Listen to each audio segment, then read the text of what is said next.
কবুতর পালন করে স্বাবলম্বী হয়েছেন ভোলার নকিব নামের এক যুবক।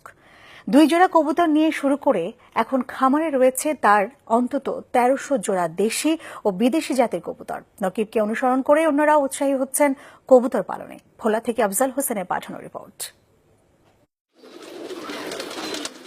বাবার কাছ থেকে কবুতর পালনে উৎসাহ পেয়েছিলেন ভোলা সদর উপজেলার দক্ষিণ দিঘলদি ইউনিয়নের নকিব রারি। 2014 সালে পাশের গ্রাম থেকে মাত্র 2 জোড়া কবুতর নিয়ে যাত্রা শুরু তার।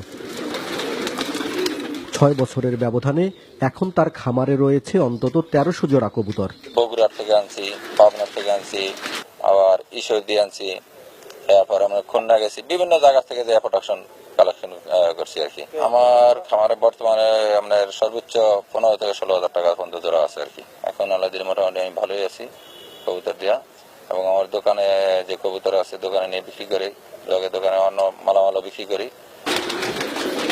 নকিবকে অনুসরণ করে ওই গ্রামে গড়ে উঠেছে অন্তত অর্ধশত কবুতরের খামার, আর এতে কর্মসংস্থান হয়েছে বেকার যুবকদের। তার পরামর্শ অনুযায়ী আমি পালা শুরু করছি। তাহলে আমি এখন মোটামুটি খুব ভালো আছি। আর আমার ফার্মে এখন প্রায় 250 থেকে 300 পিস কবুতর আছে। আমি বাণিজ্যিকভাবে কবুতর পালতেছি এবং বাচ্চা বিক্রি করি, মোটামুটি ভালো একটা ইনকাম হচ্ছে, আমার সংসার চালাইতে হেল্প হচ্ছে। ভোলা জেলায় কবুতর পালন বাণিজ্যিকভাবে সফলতা লাভ করছে। এখানে শিক্ষিত বেকার যুবকরা তারা আত্মকর্মসংস্থান হিসাবে এই কবুতর পালনকে বেছে নিয়েছে। দেশি এবং বিদেশি জাতের বিভিন্ন কবুতর তারা পালন করছে, বাজারজাত করছে। এর থেকে তাদের যে আয় হচ্ছে সেটা দিয়ে তারা সংসার চালাচ্ছে।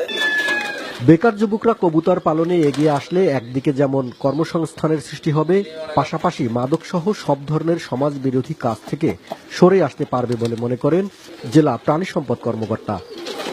NTV news desk.